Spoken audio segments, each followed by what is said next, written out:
जिथं वरातीत नाचणारी पोरं आहेत ना, त्याच महाराष्ट्रात जोगबाबाच्या संस्थेमध्ये शेंडी ठेवून धोतर घालून कीर्तनाचं शिक्षण घेणारी, संप्रदायाचं वैभव वाढवणारी सुद्धा पोरं आहेत. तोच महाराष्ट्र आहे. जिथं वरातीत नाचणारी पोरं आहेत, त्याच महाराष्ट्रात स्वतःच्या कष्टावर आईबापाला थाटात सांभाळणारी पोरं आहेत. जिथं धर्माची अवहेलना करणारी पोरं आहेत, त्याच महाराष्ट्रात धर्मासाठी जीव पणाला लावणारी पोरं आहेत. अरे लय चांगली आहेत रे, 2-4 वाईट आहेत. पण कसं बापू एक होतो पण भोगावं सगळ्याला लागतं. कळलं त्यालाच कळलं महाराज बरं का. पण आयुष्यात विनंती एवढीच आहे, सगळे एका लाईनीत नेऊन बसू नका. खूप खूप तरुण महाराज या व्यासपीठावर सामर्थ्याने सांगेल, गेलेल्या पिढीपेक्षा 10 पटीनं जास्त हुशार पोरं आहेत या महाराष्ट्रात. फक्त यांनी थोडंसं ग्रंथाकडे, परमार्थाकडे, थोडं इतिहासाकडे लक्ष दिलं पाहिजे. सामर्थ्याने उभं राहिलं पाहिजे बरं का पोरांनो. गाव आपली, माती आपली, संस्कृती आपलं, ज्ञान आपलं, परंपरा आपली. अरे आपल्या पूर्वजांनी आपल्यासाठी देह पणाला लावला. अरे आपल्या मावळ्यांनी आपल्यासाठी देह पणाला लावला. आपल्या आईबापानं आपल्या सुखासाठी त्यांचं सुख त्यागलं. त्या मातीमध्ये आपलं साम्राज्य असणं हे आपलं कर्तव्य आहे. कुणाच्या बापाची जागीर नाही, त्यामुळे साम्राज्य निर्माण करायचं. कुठलंही काम छोटं नसतं रे. दुनिया झुकती आहे, झुकानेवाला स्वतःच्या पायावर उभे राहिले पाहिजे. 10 रुपये पण कष्टाचे. क्वार्टरीसाठी आणि कोंबडीसाठी साहेब साहेब साहेब हा भिकार धंदा बंद करा आधी. तळवे चाटता का साहेबाचे? होय रे. डीपीला साहेब, फोटोला साहेब, प्रोफाईलला साहेब. अरे ज्या आईनं फाटक्या पदरावर आयुष्यभर तुझ्या घरात जी चूल फुकली, तिचा वाढदिवस तुला माहित नाही. पण ज्या साहेबानं तुझ्यासाठी काहीच केलं नाही, त्याचा वाढदिवस यायच्या अगोदर महिन्यापासून स्टेटस ठेवतो. म्हणजे पात्रता काय जरा विचार कर ना तुझी. का ग पोरींनो, आयुष्यभर कधी आईकडे बघितलंच नाही का? प्रेमासाठी आईबापाच्या नावाला कलंक लागावा हा महाराष्ट्र आपला नाही का? अगं काय ताकद आहे माया आपल्या आईत. माझी आई आहे म्हणून मी तर उभा आहे महाराज. कौतुक आहे मला माझ्या आईचं. अगं साध्या दिसतात पण यांच्यासारखं डोकं कोणात नाही. The woman is an ideal manager. सगळ्यात मोठी व्यवस्थापक स्त्री आहे. मोठ्यातला मोठा उद्योजक सांगतो, जे आजपर्यंत मी करू शकत नाही ती रोजची गृहिणी आपल्या घरामध्ये दररोज करते, म्हणून तिचा संसार सामर्थ्याने चालतो महाराज. ती बाई नसेल तर काय संसार चालतो दादा? बिना बाईचा संसार कुणाला माहित असेल तर बघा. अहो घरातली बायको मारावी, त्या नवऱ्याचे हाल बघावे, त्या लेकरबाळांचे हाल बघावे. त्या बाईवर संसार आहे दादा. अरे कौतुक आहे मला माझ्या आईचं. आजही माझी माय साबण संपल्यावर फेकत नाही. जुन्या साबणाची चिपळी नव्या साबणाला लावती का, तर तेवढ्यात एक आंघोळ होईल. काय मॅनेजमेंट आहे माझ्या आईचं. आजही माझी म्हातारी आजी लुगडं फाटल्यावर फेकीत नाही. गोधडी शिवती. रोज 4 लुगडी येते तिच्या नातीला, पण फेकीत बिलकुल नाही. माझ्या आईला, माझ्या आजीला मी 7 स्टार हॉटेलला नेलं दादा. 7 स्टार 5,000 रुपयाचं कपभर आईस्क्रीम खाऊ घातलं. म्हाताऱ्यांनी त्याला तर नावं ठेवलेच, पण चमचे घरी घेऊन आल्या. म्हणलं पैसे फिटले पाहिजे. It is not a middle class, it is hi class. कारण माझ्या आईला त्या प्रत्येक रुपयाची जाण आहे. कारण तिनं त्या रुपयासाठी तिचा घाम गाळलाय, तिच्या नवऱ्याचं रक्त त्या मातीमध्ये सांडलंय. त्या जाणीवेमुळं, त्या जाणीवेमुळं आज तिचं लेकरू महाराष्ट्रात उभं आहे. ताकद रे पोरींनो, लय ताकद आहे. कधीतरी आईकडे बघत जा. लय अभ्यास अभ्यास आईच्या तोंडाकडे बघत जा कधीतरी. आपण काय अभ्यास करतो आपल्या जीवाला चांगलं माहिती आहे की नाही? हसल्या म्हणजे कळलं. थोडं पायावर उभं राहा. बाद झाला आता बरं का पोरांनो. गावातल्या पानाच्या टपरीपासून शहरातल्या सोन्याच्या दुकानापर्यंत सगळं शेतकऱ्याच्या पोराचं पाहिजे. कारण महाराष्ट्र शेतकऱ्याचा आहे. इथं कपड्याची दुकानं मोठ्यांची, इथं घड्या घालाय शेतकऱ्याची पोरं येतं. इथं सोन्याची दुकानं त्यांची येतं, आणि आमची सोनं द्यायला येत. किराणा दुकानं दुसऱ्यांचे येतं, पुढे बांधाय आमची इथं. भिकारी नाही आपण, राजाची लेकरं आहेत. 2 लाख पायदळ, 1 लाख घोडदळ आहे स्वराज्याचं. 260 पेक्षा जास्त किल्ले, 40 वर्षाच्या आत 10 पटीनं जास्त सैन्य शत्रूचं, तरी त्यांच्या नाकावर टिचून हस्तगत केले. हा इतिहास आहे स्वराज्याचा आहे. त्या पूर्वजांना जपणारी लेकरं आहेत आपण. अरे कमीपणाचा मोठेपणा आपण नाही करायचं तर कुणी करायचं? कमीपणाचा मोठेपणा करता आला पाहिजे. विकनेसला स्ट्रेंथ बनवता आली पाहिजे. कमी पैशातून व्यापार मोठा करता आला पाहिजे. डोकं वापरीत जा जरा. बाद झाला आता भामटेपणानं जगायचं. जरा उभा राहा, जरा बास करा. खूप झालं. तिकडे बघ तिकडे बघ, बास रे दाद्या. आयुष्य अर्ध गेलं याच्यात. आता उभा राहा पोरींनो. बाद झाला, आता उभे राहा. स्वतःच्या पायावर उभा राहा. सामर्थ्यानं जगा. आई बापाचं नाव मोठं करा. रात्री बेरात्री कधीतरी उठा, बापाच्या अंथरुणाजवळ जा. झिजलेले पाय सुरकुत्या चिरलेला बघा बघा बापाचा चेहरा, आणि चरणाला हात लावून शपथ घ्या. आयुष्य ठेंगणं पडेल इतकी प्रगती करेल. अगं आकाश ठेंगणं पडेल इतकं यश मिळवेल, पण तुमच्या नावाला कलंक करायला गेलं असं जिंदगीत कधी वागणार नाही. एवढं वचन बाबा तुम्हाला देत. आयुष्यात काही नको. काय पाहिजे अजून? आणि काय प्रेम आणि काय काही नसतं मायबाप जगात. काही खरं नसतं, बिलकुल नाही. विषयाकडे या थोडंसं पाया पडून सांगते, तुमच्या जगाच्या मालकावर प्रेम करा. आपण भगवंतावर प्रेम करणं यात काही नवल नाही. भगवंतांना आपल्यावर प्रेम करणं यासारखी नवलाची दुसरी गोष्ट नाही. जगाच्या मालकांना आपल्यावर प्रेम करावं, इतकं चांगलं वागणं असावं, इतकं हिताला कळावं, इतकं भलं आपल्याला समजावं. या अरे आमच्या वर्गात एक पोरग आहे, मी लॉच्या सेकंड इयरला आहे. आमच्या वर्गात एक पोरग आहे, सरांनी त्याला उभं केलं आणि उत्तर विचारलं. उत्तर देताना आम्हाला कळलं ती बोबडे. अख्खा वर्ग हसला, सरही हसले. सर म्हणले मूर्खच का, तू लॉला ऍडमिशन घेतलंय, तू वकिली कशी करणार? तर म्हणला थतलं बोलू नका. कुठलं बोलू? थतलं नाही तर कतलं बोलू? अरे मूर्खा, तुझे शब्द स्पष्ट नाही, तुझं वक्तृत्व प्रबळ नाही, तुला शब्दांवर धमक नाही, तुझे स्पष्ट उच्चार नाहीत, लोकांना तुझं कळणार नाही, तू वकिली लढणार कशी? तर म्हणला थल कती बी लल कती लाल कती बी कती लाल. सर सर मला माझं नाही तुझं हसू बघून हसू येईल. सर म्हणले ते वकील व्हायचं सोड, हे 20 रामायणाचे ग्रंथ घे, पुढच्या लेक्चर पर्यंत यातले 5 जरी विकले ना पट्ट्या, मास्तर नोकरी सोडून तुझ्या पाया खालून जाईल. सरांनी अंडरएस्टिमेट केलं. अख्खं जग आपल्याला ग्राह्य धरतंय. काय धरतंय? ग्राह्य धरतंय. कारण आपण कोरोनात सगळं बंद ठेवलं, कुणी काहीच बंद ठेवलं नाही. आपण लोकांच्या कल्याणासाठी वाऱ्या बंद केल्या, सप्ते बंद केले, काकडा बंद केला, कीर्तन बंद केली, भजनं बंद केली, मंदिरं बंद केली. बाकीच्यांनी काहीच बंद केलं नाही. तुकोबारांचं वर्णन आहे, भले तरी देऊ काशीची लंगोटी पण नाठळांच्या माती. आमच्याशी प्रेमाने वागलात, आमचं दोतूर सोडून तुमची लाज राखू. पण आमच्या धर्माच्या आड आले ना, जिंडा खाली दांडावर करून दोतराची ताकद दाखवू. शेळपटलेले नाही, फक्त शांत आहे, कारण नम्रता परमार्थ शिकवते. बरं का पोरांनो, जरा उभं राहत जा. तसं नको, दुसरं माय बाप स्वतःच्या पायावर उभं राहणं फार गरजेचं आहे. पोरांनो, पिढी लय बेकार आहे सध्याची. खिशात पैसा नावात प्रसिद्धी संपली ना, कुत्र खात नाही, कुत्र. खिशातला पैसा नावातली प्रसिद्धी संपली की कुत्र खात नाही. करोनात कळलं असेल, प्रसिद्धी पैसा दोन्ही कामी आला.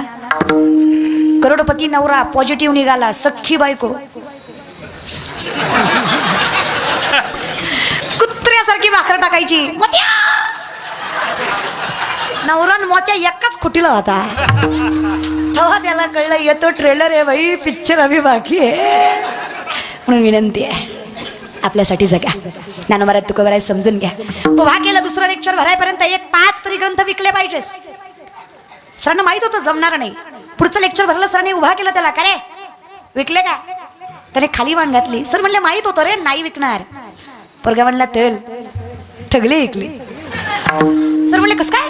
लय थोपय म्हणला तेल. तुमचं काम तुकलं देताना प्रत्येकाच्या दलवाद्यात जायतो, दलवादा वाजवायतो. त्यांनी दलवादा उदलला, त्यांना फक्त म्हणायतो हे बदा हे लामायन, हे बदा हे लामायन. तुम्ही घेता का मी वाचून दाखवू? लोक म्हणले देव आहे पुढं, होय पुढं. तुझ्याकडनं चिता ऐकण्यापेक्षा घेतलेलं बरं. स्ट्रॅटर्जी रे, गणिमी गावा. दुनिया झुकती आहे, झुकाने वाला चाहिए. आणि ते झुकाणेवाले आपण असलं पाहिजे. आपण 3च चरणावर मस्तक ठेवायचं, मायबाप देव आणि संत. याच्या पलीकडे कुठल्याच घामटाच्या चरणावर मस्तक नाही. या विषयाकडे हे कळलं, तो जागला. ज्याला आजही कळलं नाही की मी कोण आहे, त्याची अवस्था आजही बेकार आहे. ज्याने आजही पंढरीच्या मस्तकावर मस्तक ठेवलंय, पंढरीच्या चरणावर मस्तक ठेवलंय, काय ताकद आहे त्या पंढरीची? मायबाप माझ्या कुठल्या दिशेला पंढरपूर आहे, मी पंढरीकडे तोंड करावं, 3 पावलं चालावे. धर्मशास्त्र सांगतं पंढरीचा नाथ माझ्या घराकडे 47 पावलं चालतो. इतकी ताकद माझ्या पंढरीच्या नाथात आहे. हे ज्याला कळलं नाही, ज्याने त्याचं चिंतन केलं नाही, त्याचं आयुष्य सुखरूप जाणं शक्य. पण ज्यानं देवाचं नाम कसंही घेतलं, कसंही काळ्या वेळेला नाम येईल तैसा बोल, कसंही घेतलं. मला सांगा, मध रागाने खाल्ला गोड लागत नाही का? हा लागतोच. विष प्रेमानं पिलं मरत नाही का?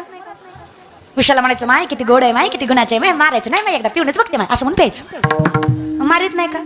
विषाची परीक्षा घेऊ नये. विषाचं काम आहे मारणं, ते मारतच. मधाचा गुण आहे गोडवा देणं, ते देतच. भगवंताच्या नामाचा गुण आहे पुण्य देणं, समाधान देणं, ते देतच. तुम्ही कसंही घ्या. म्हणून जुनी माणसं लेकरांची नावं देवाच्या नावावर ठेवायची. कसं तरी देवाचं नाव तोंडात ठेवा. विठ्ठला, रामा, कृष्णा, नारायणा, ए दाता, ए पांडुरंगा, ए तुकारामा, ए ज्ञानेश्वरा, ए जना, ए मुक्ता, काय नाव होती. तर साईशा संतांचं नाव तोंडात येतंय, अजून काय पाहिजे महाराज? भगवंताचं नाम तोंडात यावं इतकं गोड लेकीचं नाव ठेवलंय त्यांनी. कसंही लेकीचं नाव घेतलं तरी भगवंत त्यांना पुण्य देणारच आहे, कारण त्यांच्या लेकीचं नाव देवाच्या नावावर टाकत. लक्ष, हे जुनी माणसं इडी नव्हती रे. पहिली बाई अग्नीला घास टाकल्याशिवाय स्वयंपाक बनवीत का? कारण अग्नी आपलं अन्न पचवते.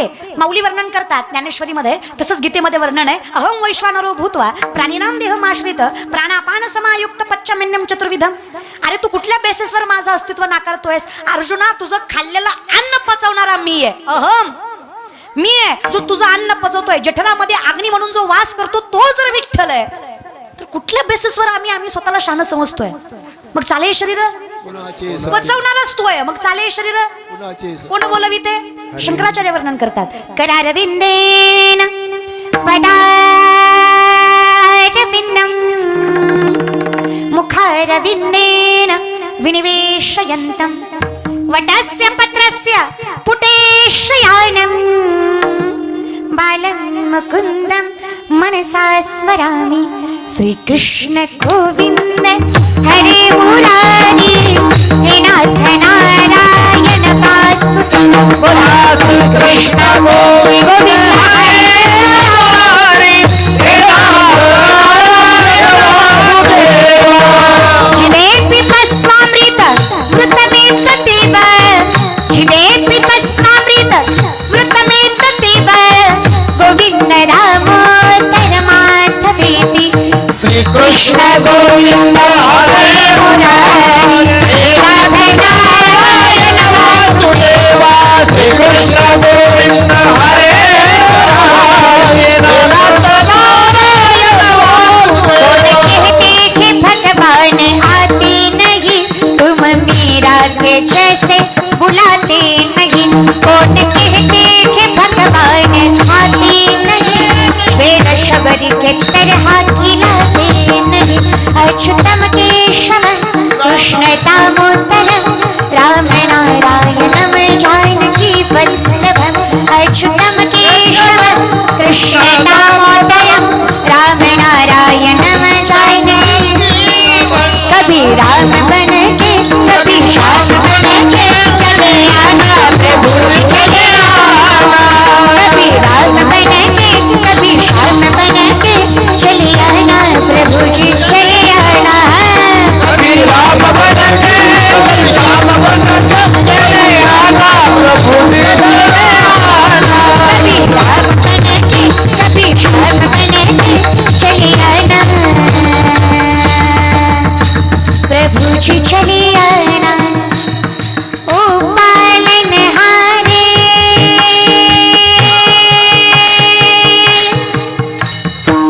निर्गुण न्यारे, तुम्हारे बिना हमारा कौन नहीं. हमारी उलझन सुलझाओ थकावट, तुम्हारे बिना हमारा कौन नहीं. हरि बोल. ओ पालनहारे निर्गुण न्यारे, तुम्हारे बिना हमारा कौन नहीं. तुम्हारे बिना हमारा कौन नहीं. ये मत कहो प्रभु से मेरी मुश्किलें बड़ी है. ये मत कहो प्रभु से मेरी मुश्किलें बड़ी है.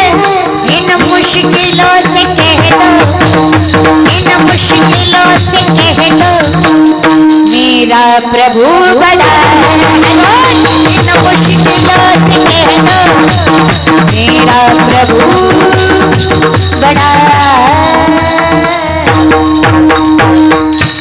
त्याच्याशिवाय कुणी तारत नाही महाराज आम्हाला, म्हणून आमचा विश्वास आहे आम्हाला जे मिळतंय अखंड चिंतन.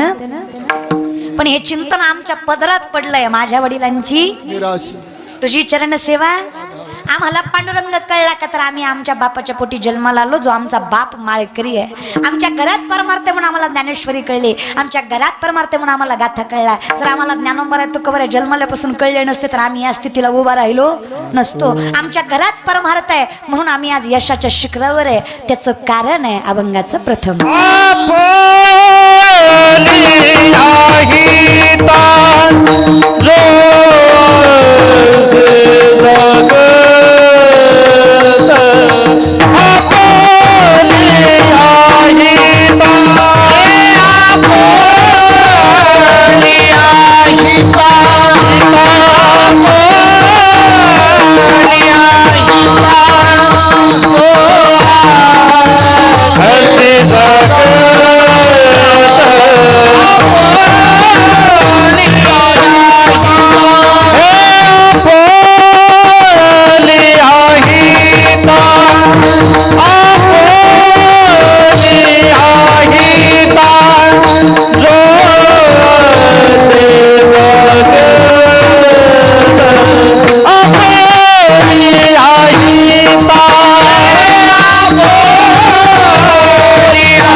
नामचिंतनाचं फळ कुडी कन्या पुत्र होती जे.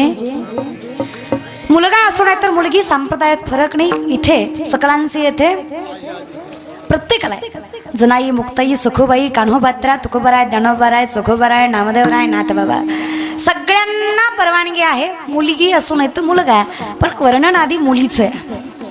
कारण 21 कुळाचा उद्धार करतो तो मुलगा आहे आणि 42 कुळाचा उद्धार करते ती मुलगी आहे. दोन्ही घराचा उद्धार करायची ताकद एका स्त्रीमध्ये आहे. विचार करा मायबाप.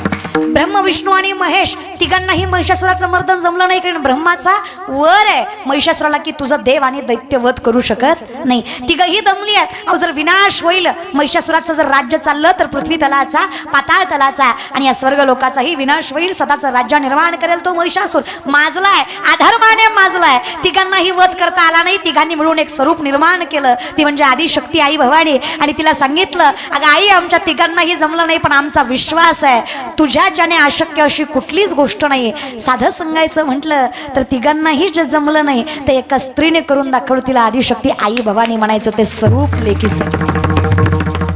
काय म्हणावं. जिथे नवऱ्याचा संसार गौरी म्हणून तेवढ्याच आत्मीयतेनं नम्रतेनं सांभाळते आणि तीच दुर्गा होऊन सगळ्या विनाशाचा संहार थांबवते. ती ताकद म्हणजे एक मुलगी आहे रे. मुली इतकं गोड काही नाही महाराज. मोहिनी स्वरूपामध्ये मोहिनी स्वरूप मोहिनी रामभाऊ पाटलाची. मग मोहिनी देवाने घेतलेला अवतार. कारण दैत्याने देवाचं स्वरूप घेऊन समुद्र मंथनातून निघालेला अमृत छलकपटाने त्यांच्याकडे घेतलं. जर ते अमर झाले असते तर विश्व सत्यावर चाललं नसतं. म्हणून विष्णूने कुणाचं स्वरूप घेतलं? मोहिनीचं स्वरूप घेतलं. आणि मोहिनी दैत्यांकडनं अमृत आणण्यासाठी छान निघाली आहे. आणि ती मोहिनी इतकी देखणी आहे की तिच्या बगड बघून दैत्य भुलले. यात वाद नाही, देवही भुलले, शंकरही भुलले. ब्रह्मही भुलले, इंद्रदेव चंद्रदेव जेवढे काही देव आहे सगळे तिच्याकडे बघून भुलले. प्रत्येकाला वाटलं हिच्यासारखी आम्हाला पत्नी पाहिजे, है की नाही, हिच्यासारखी आम्हाला पत्नी पाहिजे. एकमेव सूर्यदेव होते, ज्यांना असं वाटलं हिच्यासारखी गोड जर माझ्या पोटी कन्या जन्माला आली तर काही सद्भागी पुरुष असेल. काय वाटलं सूर्यदेवांना, इतकी देखणी इतकी सुंदर जर माझ्या पोटी कन्या जन्माला आली, मुलगी जन्माला आली तर काय भाग्यवान बाप असेल मी, इतकं सुंदर देखणं लेकरू माझ्या पोटी जन्माला आलं. देवालाही कौतुक वाटलं. जिथं प्रत्येक देव पत्नी म्हणून वासनेनं बघतोय तिथं वात्सल्य निर्माण करणारा सूर्यदेव, त्याचं मन बघून देवानी वर दिलाय. अरे ज्या द्वापार युगामध्ये कृष्ण म्हणून मी वसुदेव देवकी मातेच्या पोटी जन्माला येईल, त्याच द्वापार युगामध्ये राधा म्हणून मी तुझ्या पोटी जन्माला येईन. जी ताकद अशी असेल, अख्खं विश्व ज्याच्यावर भाळलंय, अशा लाखो मोहिना ज्याच्यावर भाळतात, तो भगवंत जिच्या रूपावर भाळलेला असेल तिला राधा म्हणावं, तिला लेख म्हणावं. अख्खं विश्व ज्याच्यावर प्रेम करतं तो त्रैलोक्यनाथ एका गोड स्त्रीवर प्रेम करतो, ती म्हणजे राधा आहे. काय ताकद लेकीमध्ये महाराज. अशी राधा दारातनं चालली ना तर काकीला बसलेला कृष्ण यशोदे मातेकडे हट्ट करतो. बरं काय, ह्या पोरांनी त्या राधा कृष्णाला बदनाम करून सोडले. मी म्हणजे किसन, तू म्हणजे राधा. श्रावणात मटण हाणणारा कृष्ण. अरे वा, जरा देवाची पात्रता बघत जा, स्वतःची पात्रता बघत जा. हा, मला श्रावण महिना लय आवडतो. तेवढा एकच महिना जिथं माणसं होत्यात, बिचाऱ्या कोंबड्या सुखानं झोपतात.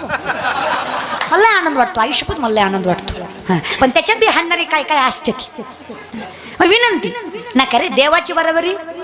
हां, बिलकुल नका. एक म्हणला श्रीकृष्णाला 16,108 बायका होत्या, मग मी त्याचाच बघतोय 2-4 जमत्या त्या. त्याची बायको म्हणली द्रौपदीला 5 नवरे होते, मी कसं करू सांग, म्हणजे तुझं बघा येईल. नवरा म्हणला तू बी गप पण मी बी गपलय, भानगडीत पुढे जाऊ नको. देवाची बरोबरी करू नये रे. देवानी 16,108 बायका करायचं कारण आहे महाराज. तिथे 16,107 मुली कंसाच्या कारावासामध्ये बंदिस्त होत्या आणि जगाच्या मालकाने त्यांच्या चरणावर मस्तक ठेवलंय. त्या मुली सांगतायत, अहो देवा, आम्ही कंसाच्या वधातून कंसाच्या कारावासातून सुटलो खरं, पण उद्या लोकांसमोर उभे राहिलो तर लोक आम्हाला पवित्र समतील याची काय खात्री आहे. अहो जिथं सीतामाईला लोकांनी सोडलं नाही तिथं आमच्यासारख्यांची काय कथा आहे, लोक आम्हाला पवित्र समजणार नाहीत. आम्ही काय करू. देव म्हणलं विचार करू नका जास्त, माझं नाव तुम्हाला देतो, लोक तुम्हाला अपवित्र कसं म्हणतील. त्या सगळ्या मुलींना भगवंताने स्वतःचं नाव दिलं, स्वतःच्या पत्न्या करून घेतल्या, पण एकाही स्त्रीच्या अंगाला स्पर्श केला नाही. त्याला श्रीकृष्ण भगवान म्हणायचं. देवानं काही मौज मजेसाठी केलं नाही तर बायका बरं काय. ऐ किसन, आणि कृष्ण 5 वर्षाचे होते त्यावेळेस राधा 22 वर्षाच्या होत्या. राधेला नवरा होता जेव्हा देव रांगत होता. आता तुमची